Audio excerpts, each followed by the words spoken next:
Soy Fabián Marini, soy licenciado y doctor en Geografía.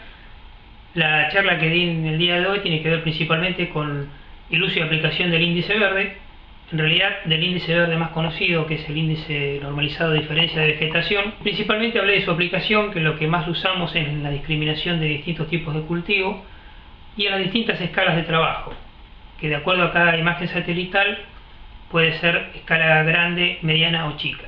Nosotros lo usamos mucho en estudios regionales, principalmente en discriminación de cultivos a nivel partido, y últimamente lo que hemos realizado es un modelo de cálculo de evapotranspiración real y potencial utilizando ese mismo índice verde junto con temperatura de superficie.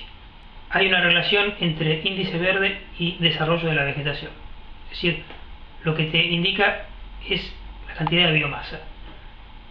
El índice verde que te dije antes es el que más se utiliza y frecuentemente se usa para discriminar lotes o porciones de la superficie terrestre.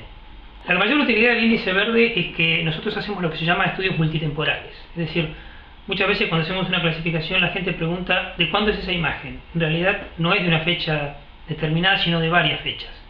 Lo que hacemos es seguir el ciclo fenológico de un cultivo, es decir, desde su siembra hasta su cosecha, y el índice verde acompaña ese ciclo, es decir, tiene los índices verdes más bajos durante la siembra y estos van aumentando conforme se desarrolla el cultivo y descienden abruptamente durante la cosecha.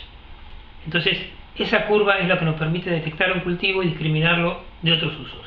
Lo mismo para el resto de los usos de la tierra, ¿no? En realidad cambia.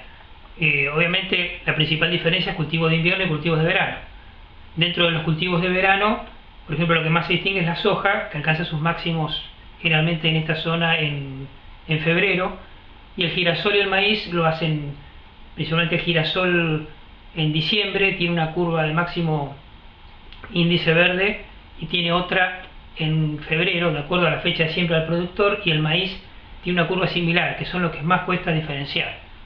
En el caso de los cultivos de invierno, la cebada y el trigo presentan dos curvas muy similares, por lo que cuesta bastante diferenciarlos, y le alcanzan sus máximos generalmente en el mes de noviembre, siempre hablando del sudeste bonaerense, porque el organismo que da cifras de superficie sembrada es el Ministerio, oficialmente.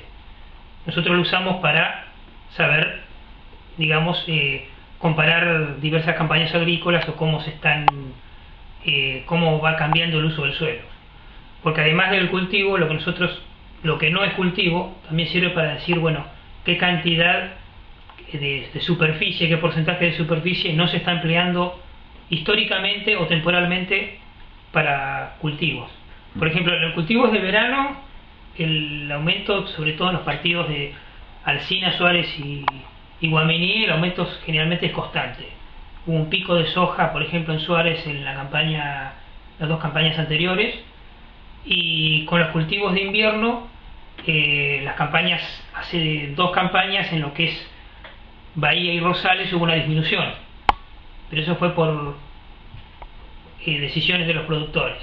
Por ejemplo, si vos mirás estos mapas, ves que todo lo que es la franja de cultivos de invierno, que acá está en verde, como ha disminuido con respecto a estas 2006-2007 comparado con 2013-2014. Estos son los dos mapas que te presento acá. Y acá se observa la disminución de lo que es cultivos de invierno. Acá está mezclado trigo y cebada principalmente, y en mucho menor medida avena. Pero si te referís a eso, ese tipo de datos sí se nota entre campañas. Lo que pasa es que, bueno, lo que hemos incorporado últimamente es la discriminación entre cultivos. Antes era cultivo de invierno y de verano, y en las dos últimas campañas, en los cultivos de verano se hace soja, maíz, girasol. Pasa que, bueno, en algunos partidos se puede hacer mejor que en otros, depende de su desarrollo. Por ejemplo, en lo que es Alsina, Guaminí y Suárez se trabaja mejor porque los cultivos tienen mejor desarrollo, porque esa es otra condición del índice verde. Cuando mejor es un cultivo, mejor se lo detecta. Generalmente acá se definen tres zonas, siempre hablando de los 9 partidos del área de influencia de Bordenave, que son los que trabajo yo. De las lagunas encadenadas hacia el norte, fíjate que está todo rojo, eso es todo cultivo de verano. Eso históricamente es cultivo de verano porque acá hay un cambio brusco del tipo de suelo, son suelos de textura más gruesa, y eso también te define otro ambiente, que se nota claramente si mirás el mapa. Después tenés del sector de las sierras hacia el noreste, que ya tenés tanto cultivo de invierno como de verano, y de la sierra hacia el sur, que tenés cultivos de invierno principalmente, y lo que es un amplio sector que no está laboreado, que no es productivo. Entonces esos serían básicamente los tres ambientes en los que siempre nos movemos. Las variaciones son siempre dentro de esos ambientes. No vas a tener cultivos de verano en esta zona en general, son muy pocos.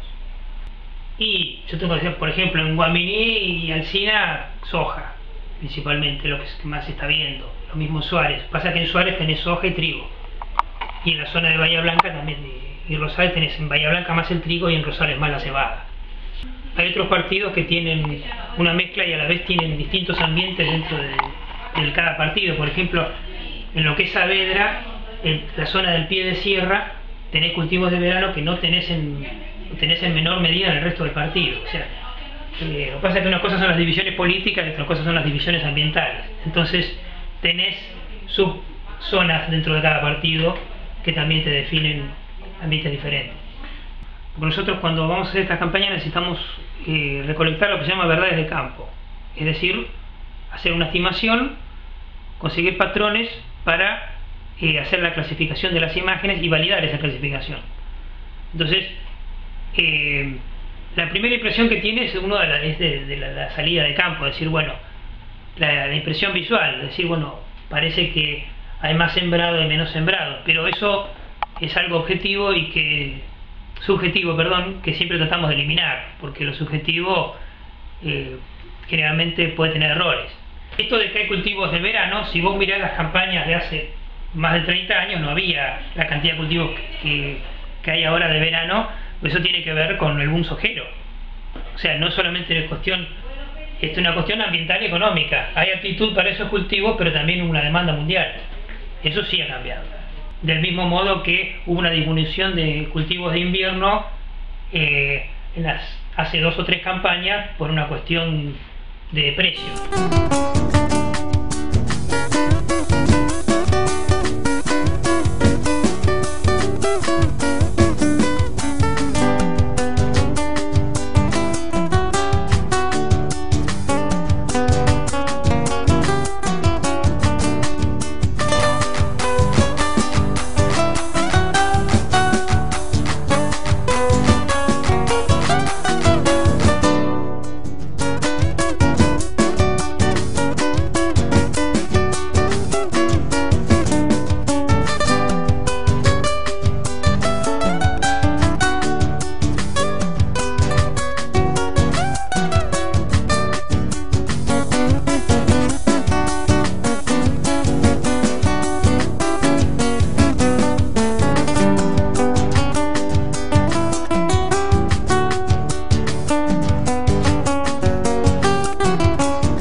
No las mueva más, dejarlas tranquilitas nomás.